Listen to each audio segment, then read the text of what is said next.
Hello everyone, my self Manish Patel. और आज का हमारा टॉपिक है टाइप 4 हाइपर सेंसिटिविटी। देखो, आज हम टाइप 4 हाइपर सेंसिटिविटी के साथ साथ पूरा हाइपर सेंसिटिविटी टॉपिक को कंप्लीट कर देंगे। ठीक है, देखो टाइप 4 हाइपर सेंसिटिविटी को हम सेल मीडिएटेड या फिर delayed type of hyper sensitivity भी बोलते हैं। इसको क्यों बोलते हैं ये मैं जब इसका मैकेनिज्म पूरा समझाऊंगा ना, तब मैं आपको बताता चलूंगा कि इसको सेल मीडिएटेड हाइपर सेंसिटिविटी क्यों बोलते हैं, फिर इसको delayed type of hyper sensitivity क्यों बोलते हैं, वो मैं पूरा एक्सप्लेन कर दूंगा। अभी के लिए इसके नाम से हटकर इसके मैकेनिज्म पे हम फोकस करें तो ज़्यादा बेहतर होगा।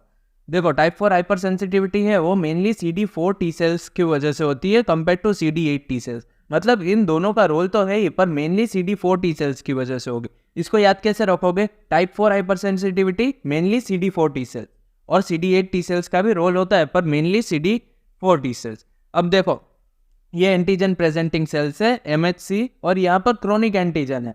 क्रोनिक एंटीजन में एंटीजन प्रेजेंटिंग सेल्स कौन सी? साइटोकाइंस रिलीज करेंगे। ये मैंने types of T helper cells वाले लेक्चर में भी एक्सप्लेन कर दी है। यहाँ पर इंटरल्यूकिन 12 रिलीज करेंगे और इंटरफेरॉन गामा रिलीज करेंगे, जिसकी वजह से ये टी सेल है वो T helper cell 1 TH1 cell में कन्वर्ट हो जाएगा। अब TH1 सेल है वो साइटोकाइंस रिलीज करेगा। कौन कौन सी? इंटरल्यूकिन 2 और फिर बाकी की ये दोनों ही, मतलब इंटरल्यूकिन 12 और इंटरफेरॉन गामा। ओके, समझ में आ रहा है? देखो, अब इंटरल्यूकिन 2 का फंक्शन क्या था? ये सबसे पहले जाके किसको एक्टिवेट करेगा? TH1 सेल को ही वापस से एक्टिवेट कर रहा था। TH1 सेल को एक्टिवेट कर रहा था, और तो और इंटरल्यूकिन 2 और दो चीज़ों को एक्टिवेट कर रहा था। एक है CD4 टी सेल और CD8 टी सेल को। याद आया? Types of T helper cells में ये सारा टॉपिक मैंने बहुत ही अच्छे से पढ़ा दिया है, और मतलब मैंने वहाँ पर इसीलिए आपको पढ़ाया था ताकि अब हाइपर सेंसिटिविटी की तरफ आए तो आपको ये चीज़ें बहुत ही ईजी लगने लगे। अब देखो, इंटरल्यूकिन 2 ने क्या किया? TH1 सेल को और ज़्यादा एक्टिवेट किया, और तो और दो टाइप के सेल्स को भी एक्टिवेट किया। एक है CD4 टी सेल्स और CD8 टी सेल्स, मतलब हेल्पर टी सेल्स और साइटोटॉक्सिक टी। अब देखो, इंटरल्यूकिन 2 और इंटरफेरॉन गामा क्या करेंगे? ये दोनों कलेक्टिवली एक्टिवेट करेंगे मैक्रोफेज को। और मैक्रोफेज का फंक्शन तो आप सबको पता ही है। मैक्रोफेज क्या करेगा? फेगोसाइटोसिस कर देगा, और फेगोसाइटोसिस करेगा मैक्रोफेज, तो मतलब मैक्रोफेज मेनली क्रोनिक इन्फ्लामेशन में एक्टिवेट होता है, और उसके साथ साथ हमें ग्रेन्युलोमा का फॉर्मेशन भी देखने को मिल सकता है। मतलब किसी किसी केस में देखने को मिल सकता है, किसी में नहीं भी देखने को मिल सकता है। इसीलिए मैंने यहाँ पर प्लस माइनस लिखा है। मतलब हर बार ग्रेन्युलोमा का फॉर्मेशन देखने को मिले ऐसा ज़रूरी नहीं है। अब देखो, मैं समझाता हूँ आपको कि इसको सेल मीडिएटेड क्यों बोलते हैं। देखो, अभी तक हमने टाइप 1 पढ़ा, टाइप 2 पढ़ा, टाइप 3 पढ़ा। उसमें बेसिकली हम एंटीजन और एंटीबॉडी की बात कर रहे थे, पर यहाँ पर कोई भी एंटीबॉडी हमें नहीं दिख रही है जो कि एक्टिवेट हुई हो स्पेसिफिक एंटीजन के अगेंस्ट। यहाँ पर मेनली सेल्स एक्टिवेट हुए हैं। कौन कौन से सेल्स एक्टिवेट हुए? एक ये है CD4 T cells, CD8 T cells और मैक्रोफेज। ये 3 सेल्स एक्टिवेट हुए हैं, इसीलिए हम इसको सेल मीडिएटेड हाइपर सेंसिटिविटी भी बोलते हैं, क्योंकि यहाँ पर नो एंटीबॉडी इन्वॉल्व, एंटीबॉडी कोई भी इन्वॉल्व नहीं हुई है, इसीलिए इसको हम सेल्यूलर टाइप भी बोलते हैं, क्योंकि यहाँ पर 3 सेल एक्टिवेट हुए हैं, CD4 T cells, CD8 T cells और मैक्रोफेज से एक्टिवेट हुए। और इसको डिलेड टाइप क्यों बोलते हैं? क्योंकि देखो, ये सेल्स को है ना एक्टिवेट होने में कम से कम 48 to 72 आवर्स लगते हैं, इसीलिए इसको हम delayed type of hyper sensitivity भी बोलते हैं। अब इसका नाम, इसको हम सेल मीडिएटेड और डिलेड टाइप क्यों बोलते हैं ये तो क्लियर होगा मेरे ख्याल से।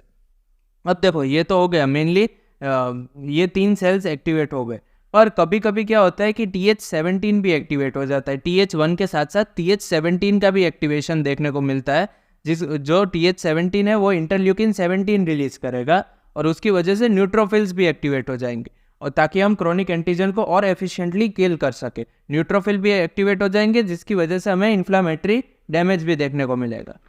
ठीक है, ये कभी कभी देखने को मिलता है, इसलिए मैंने यहाँ पर सबसे पहले समटाइम्स लिख दिया है। ये ध्यान रखना, हर बार ऐसा नहीं होता है कि TH17 भी एक्टिवेट हो जाए। कभी कभी TH17 भी एक्टिवेट हो जाएगा, और उसकी वजह से न्यूट्रोफिल का भी लेवल हमें हाई देखने को मिलेगा, जो कि इन्फ्लामेटरी डैमेज भी कॉज करेगा। अब देखो, ये इसका बेसिकली मैकेनिज्म था कि क्रोनिक एंटीजन होगा तो 3 टाइप के सेल्स एक्टिवेट हो गए, एक helper T cell, cytotoxic T cell और मैक्रोफेज, और कभी कभी न्यूट्रोफिल भी हमें देखने को मिल सकते हैं। इसीलिए इसको सेल मीडिएटेड बोलते हैं। इसको हम